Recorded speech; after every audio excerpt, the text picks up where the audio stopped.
party people? It's your girl DJ Brickhouse from my MP3 pool, and I am here with DJ TyC.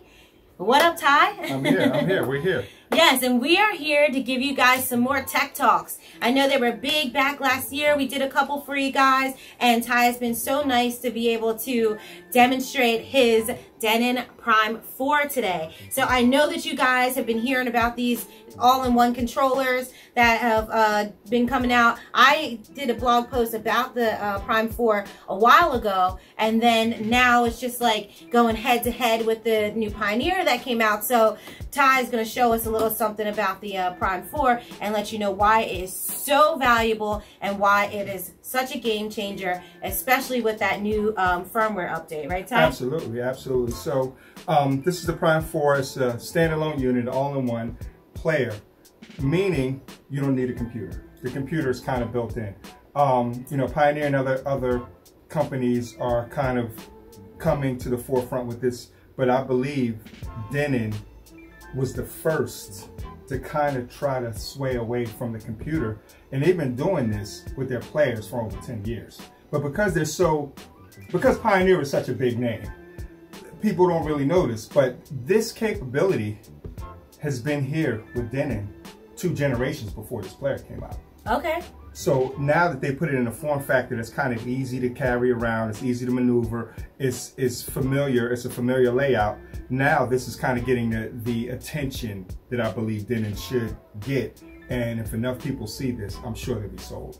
Okay, I mean, I'm already liking what I see already. As far as like, before we get into like the specs of it, as far as like just durability as like something that you can carry around and it, you know, get a little bit of wear and tear on it from your gigs, do you think it'll hold up nice? Is it well put together? I believe so. I mean, it's the body is metal. It's all constructed in metal, but it's not really heavy.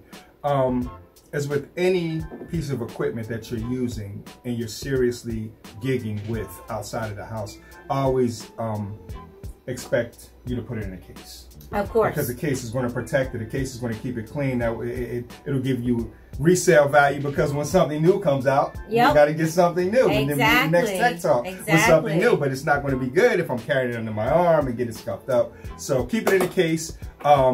Definitely, it'll definitely last. I believe this will stand the test of time. If you need any advice on cases, you can read my blog post. There you go. Bags and cases. And also, I know you were saying about the jog wheels, you like just a little bit more traction, right? Absolutely. On them for yourself as a turntablist. You know, actually, he's an everythingist.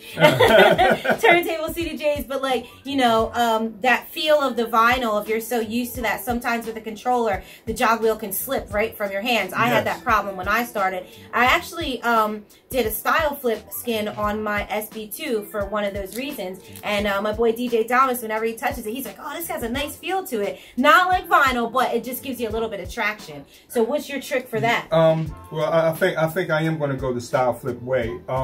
Just got the player, so I'm just kind of noticing little stuff. You know, when I do juggles, you know, it's a little slippery. You know, as turntablists, we're used to a record has ridges in it, which gives us the traction. The CDJs, they have like a ridge in them. This is a totally smooth platter. So it's really easy to you know, unless you lick your fingers and, you know, do the kind of things that we do to get traction. Out of the box, it's really slippery.